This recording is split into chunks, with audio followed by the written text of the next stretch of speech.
வணக்கம் நண்பர்களே. இன்றைய திருக்குறள் நறுக்குரை முனைவர் உரையாசிரியர் முனைவர் சு. மீனாட்சி சுந்தரம், பெரியகுளம் அரசு உயர்நிலைப்பள்ளியுடைய தலைமை ஆசிரியர். அதிகாரம் எண் 88, பகைத்திறம் தெரிதல். பகை என்னும் பண்பில் அதனை ஒருவன் அகையையும் வேண்டற்பாற்றென்று. பகையை விளையாட்டாக கொள்ளாதே.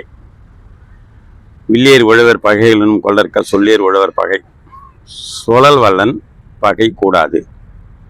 ஏமுற்றவரின் ஏழை தமிழினாய் பல்லார் பகை கொள்பவன். பலனின் பகை பேதையினும் பேதை. பகை நட்பாம் கொண்டொழுகும் பண்புடையாளன் தகைமைக்கன் தங்கிற்று உலகு. பகையை நட்பாக்கினால் உலகம் உன் கையில். தன் துணை இருந்தால் பகை இருந்தால் தான் ஒருவன் இன்துணையா கொள்வல் அவற்றில் ஒன்று. பகை இரண்டானால் ஒன்றை நட்பாக்கு. தேரினும் தேராவிடினும் அழிவின் கண் தேரான் பகான் விடல். தோல்வி நோக்கில் பகைவனை நட்பாக்காதே. நோவர்க்கு நொந்தது அறியார்க்கு மேவர்க்கு மென்மை பகைவராகத்து.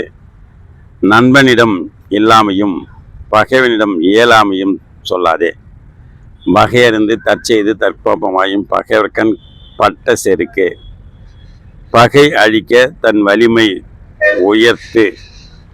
இளைதாக முள்மரம் கொள்க கலையுணர் கை கொள்ளும் காற்றை இடைத்து.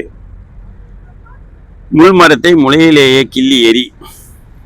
உயிர்ப்ப உயரல்லார் மன்ற செய்ப்பவர் செம்மல் சிதைக்கலாதார்.